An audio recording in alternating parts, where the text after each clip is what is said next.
Hello and welcome back to the Turning 30 podcast, a place where we talk about what it's really like to turn 30. I'm your host, life coach Emma Wilson, and I'm here to help you feel better, get unstuck, and be more confident in your 30s. Now, I usually start every podcast episode telling you a little bit about what's been going on with me, encouraging you to subscribe and to review the podcast, and also telling you any coaching offers or deals that are currently happening. But today, I don't want to start with that. Today, I want to start with a story that is related to the topic of this podcast, which is all about loneliness. So let's go back to the year 2020, the distant year, a few years ago. I'm in the depths of the first lockdown of the pandemic, and I was living with my then boyfriend of 4 years, and we were living in our apartment together, and everything was supposedly going as it should for a relationship of 4 years. And I remember one day when I was doing my daily journaling, writing how lonely I felt, writing how even though I was living with somebody and even though obviously the world was upside down and so many people were, even lots of friends of mine were in lockdown completely alone. They didn't have anybody. They hadn't had human contact for however many weeks. I was with somebody, yet I still felt this deep sense of emotional loneliness. And there's two ways to define loneliness, which is what we're going to go into in this episode. But it was only until I experienced physical loneliness, which I'm going to talk about in the next part of the story, did I understand that loneliness isn't just about being physically lonely, but it's also about being emotionally lonely. So fast forward a few months later, I had gone through a huge big breakup with said boyfriend. Won't go into details of that now. And following this big breakup, I found myself for the first time ever living completely alone. I just signed on a new apartment, living alone. It was still locked down. It wasn't as intense, the restrictions as before, but in general, I was spending large quantities of time, large proportions of time completely by myself. And it was during this time where I actually started to panic about how lonely I felt. And it was during that time that I realized that it was a combination of both of those types of loneliness, the feeling of being lonely even when you are with people, but that feeling of also being in solitude when there's no one around you, which I know so many people suffered from during the pandemic and during the lockdowns. And it was really the first time in my life, not the first time in my life that I've been lonely for sure, but the first time in my life that I admitted that I was and that I decided to do something about it. And I remember really clearly, because I actually screenshotted this message, that I ended up confiding in one of my sisters and telling her how lonely I felt and that I was really struggling to come to terms with what had happened in my life and that I was this age, I was 33, and that I felt so alone and I hadn't imagined that I would feel that way. And I really just I didn't like it. I wasn't in a good place. And she said some very wise words. And she told me that it was a good idea to tackle this head on. She told me to stop trying to run away from the loneliness and stop trying to not feel lonely, but instead to move towards it and to get comfortable with it. So that's what I decided to do. And it was like a two-pronged attack at the time. It was one attack of getting used to being alone, really exploring that loneliness, the mindset side of it, but also the physical side of it, getting used to. We had no other choice, obviously, at that time, because of lockdown and restrictions, to get used to my own company. And then the other side of it was to build a life, this new chapter that been thrust upon me during this breakup, and to create a new social life and to create new friends and new connections and just a completely new reality for myself. And I'm telling you this story because I made it my mission. So that was 3 years ago, to do everything I could to explore this loneliness. I'm not even going to say to do everything I could to stop the loneliness, but to explore it and to understand it and to get comfortable with it. And that's what this episode is dedicated to, is to sharing this and helping you to do the same thing. If you've been feeling lonely, if you've been feeling that maybe your friendships have changed, maybe that your friends are at a different stage of life to you, maybe you are living far away from people, maybe you've just moved country, maybe you've also just been through a breakup and you're feeling that sense of being alone, then this episode is really going to guide you through that. It's going to give you some validation and it's going to give you some help with what to do. Before we dive in, I do want to say that this is a part one of talking about loneliness, and the part two is part of my brand new course that's going to be launching next month at the end of December, which is going to be all about building your next chapter in love. And a part of building your next chapter in love is about getting comfortable being alone. So if you like this content and you're interested to know more about loneliness, about how you can build new connections, about how you can get yourself out of your comfort zone and building community and meeting new people and calling in new love, then this episode is the introduction to that. And I've put in the description of the podcast a link where you can actually sign up already to the course waiting list. So you'll be the first to know and you'll get a special discount. Okay, so let's talk about loneliness. I think I've already really summarized those two types. It's the social isolation, so the lack of social contact and that lack of having people around you.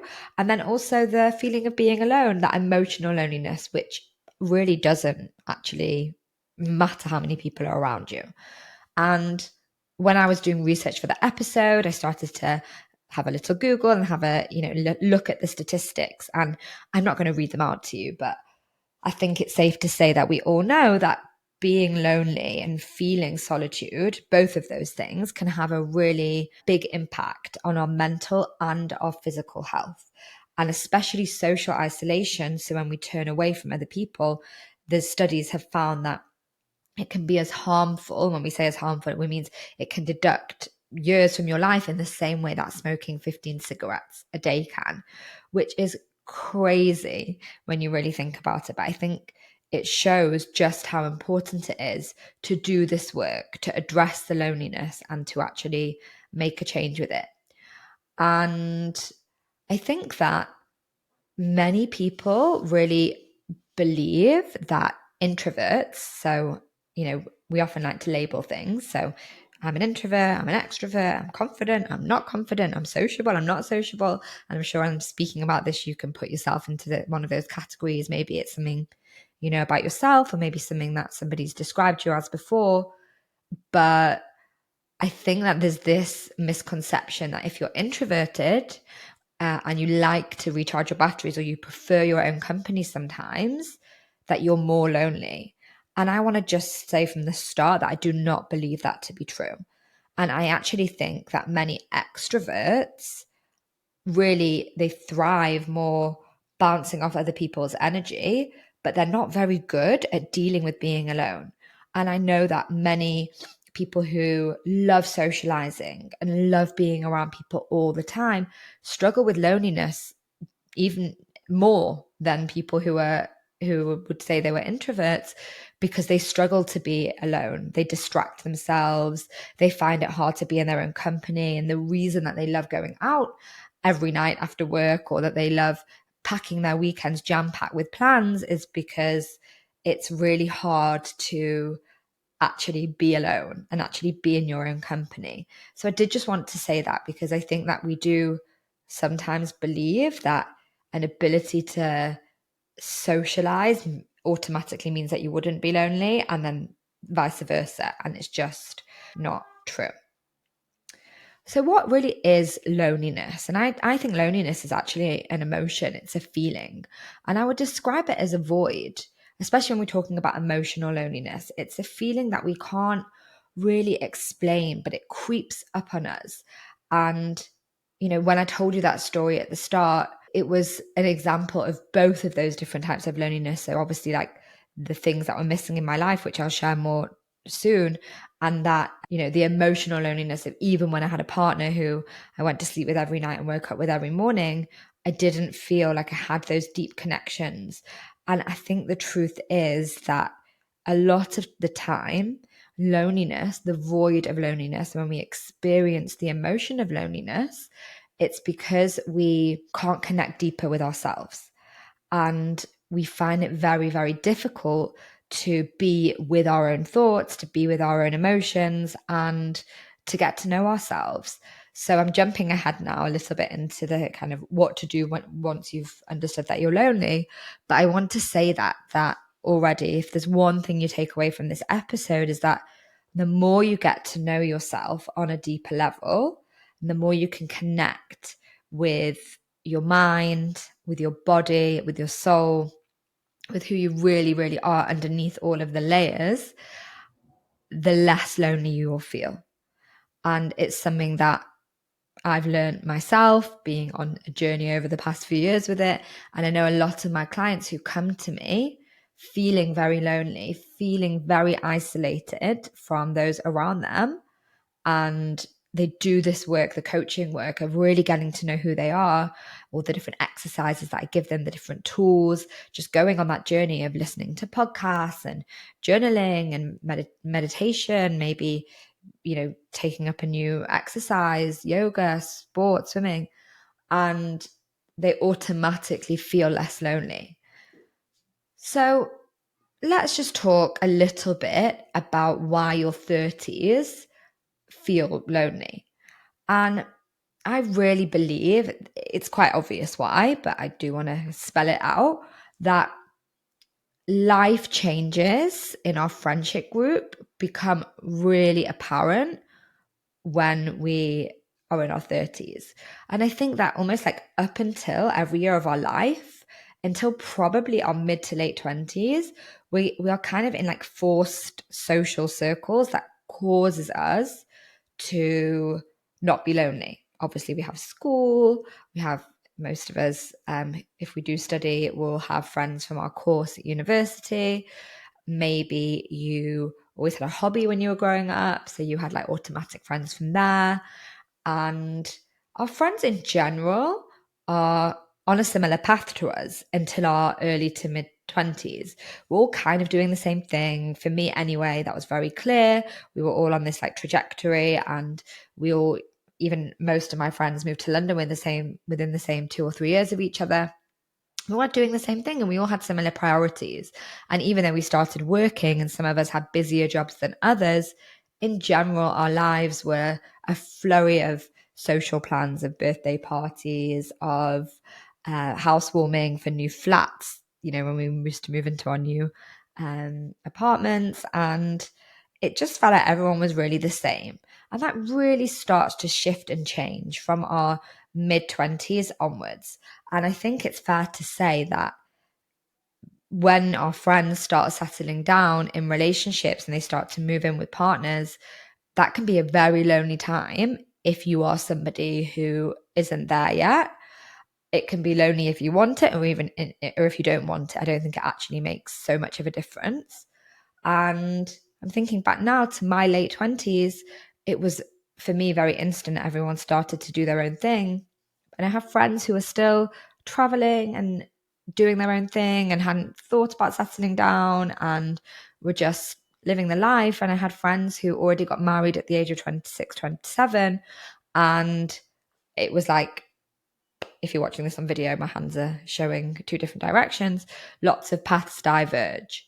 And I think that in your 20s, the focus is a lot on socializing, whereas in your 30s, there's just different priorities. People start to think about maybe wanting to buy a house, and then they become a little bit more frugal and then they don't go out as much.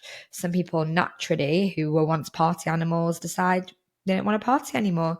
Some people who used to drink a lot and go out a lot and have lots of fun, decide that's not really for them anymore.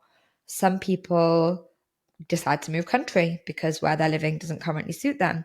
Some people get really into their jobs. That's another thing that happens when we talk about shifting prioritizing priorities and shifting focus, is that a lot of people will be in more senior positions, obviously the older that you get, and often along with that comes more responsibility, more obligation. And in general, and I'm all for this, people when they're in their 30s start to focus more on themselves, and naturally you pull away from other people, especially if you're going through a healing process, especially if you're doing the work. You don't feel the need to be distracted as much. And I think that many people decide to live alone. It was something that happened with me when I went through this breakup. I'd only ever lived with roommates before, and all of a sudden I felt ready to not live with roommates anymore. So my only option was to move in by myself. So many different things, so many different important things are shifting in your life, but it can go from being that very like being a big group of friends all doing the same thing to everybody living in their own little bubble.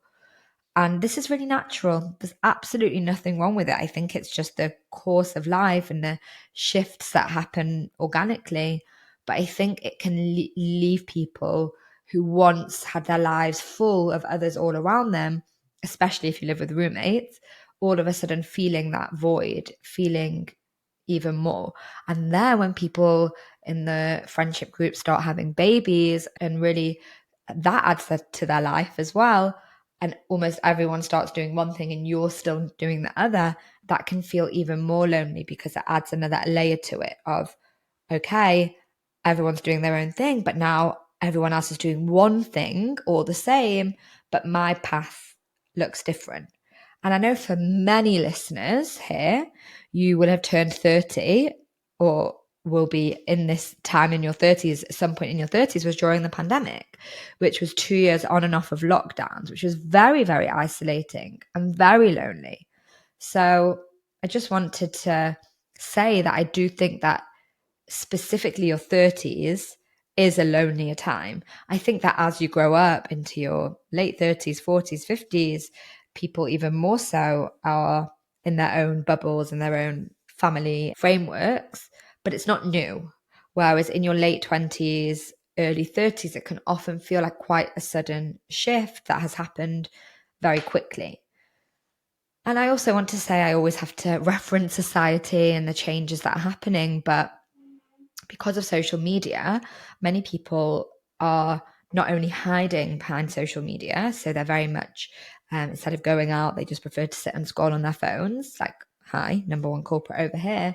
But we also are exposed to everybody else who is doing lots of things when we see pictures posted of nights out and people having birthday brunches and birthday parties and all the other things. So then we all of a sudden get it in our head that everyone else isn't lonely, but I am. So social media, Instagram, definitely has a huge part to play in that.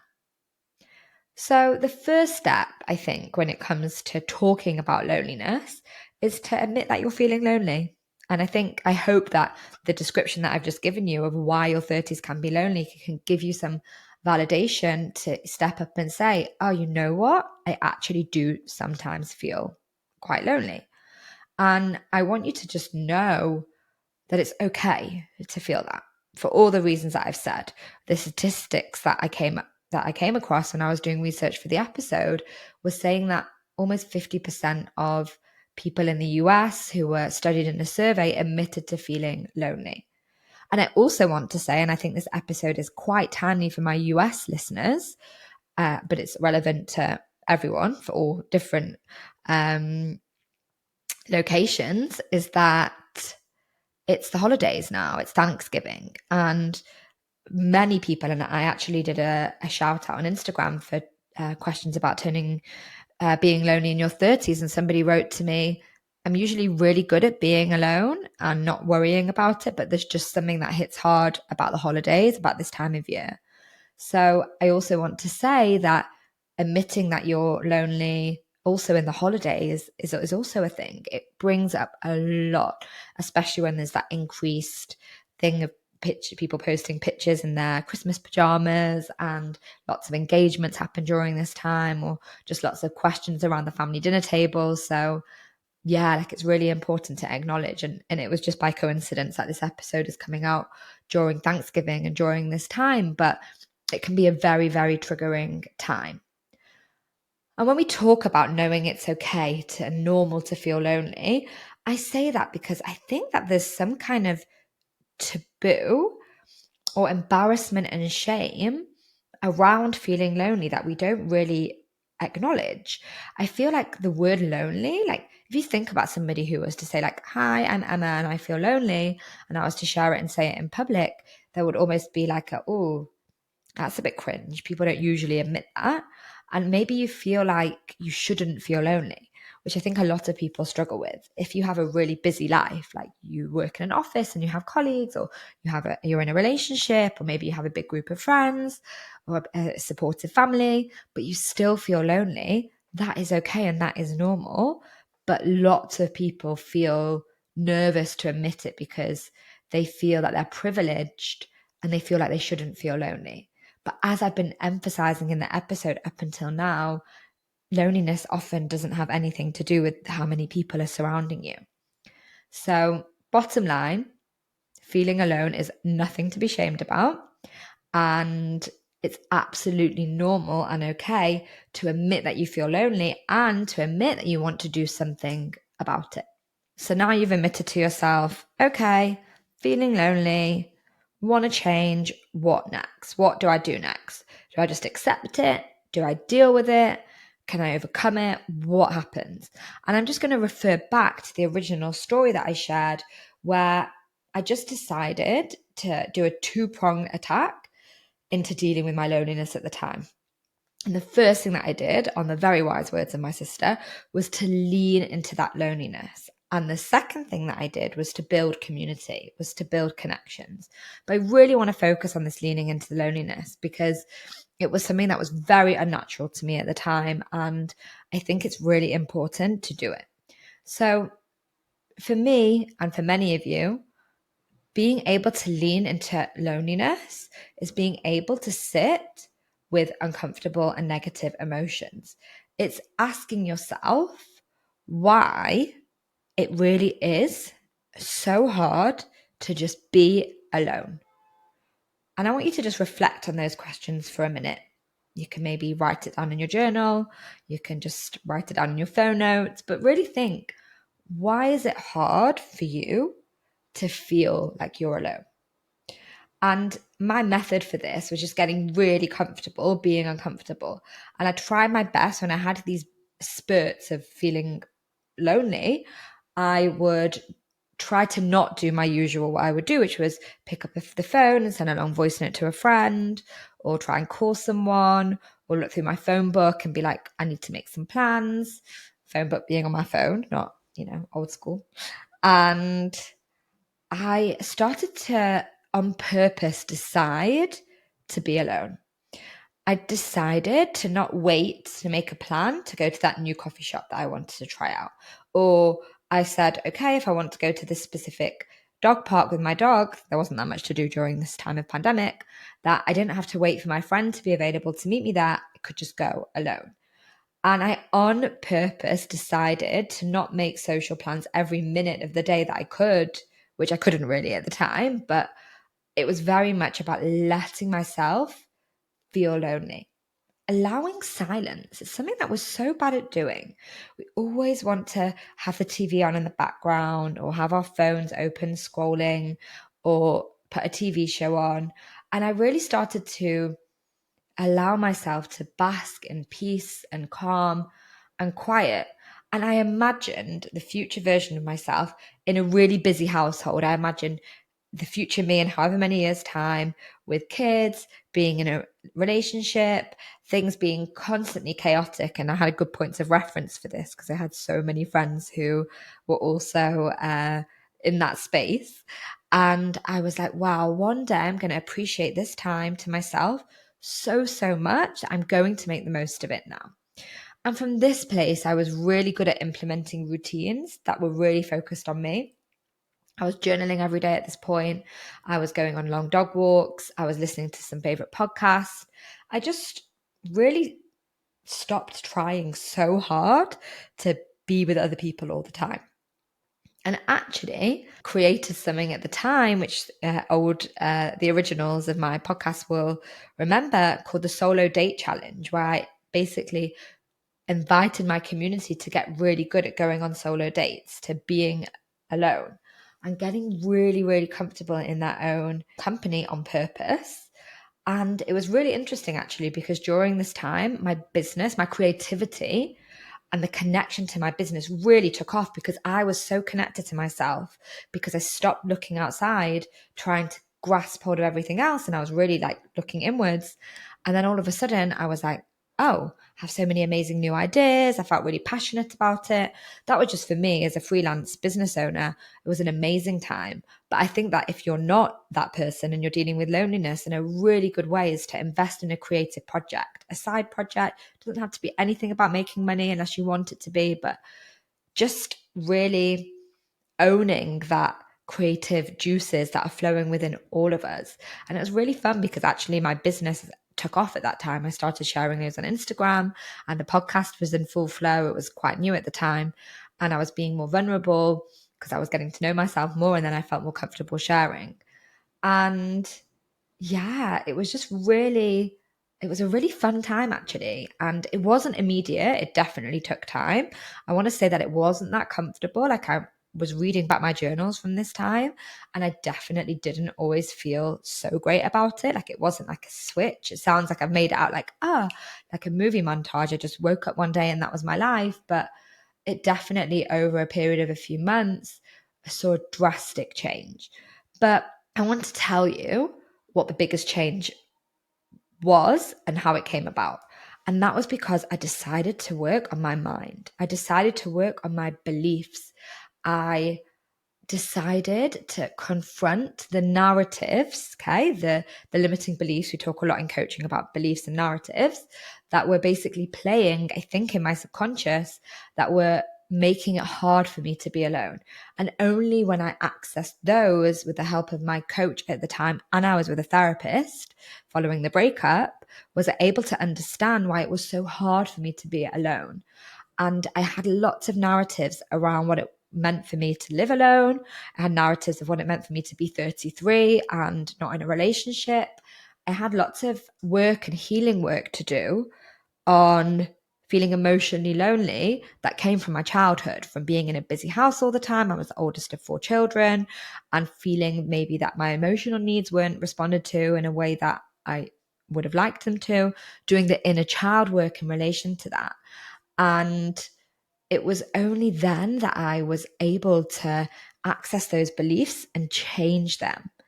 And I also remember doing a lot of the work around friendships and thinking a lot about how I had all these thoughts that my friends, the narratives that my friends didn't want to be friends with me. And I'd obviously come out of this relationship and I was less close to some of my closer girlfriends than I had been before I got into the relationship, and it had been somewhat neglected.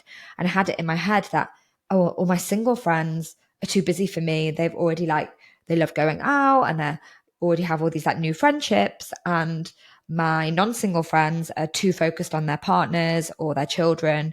And I started to unpick and unravel and unfold all these things. And then I was like, this just, like, this isn't true. This is all beliefs that I'm holding. And are those beliefs serving me? Absolutely not.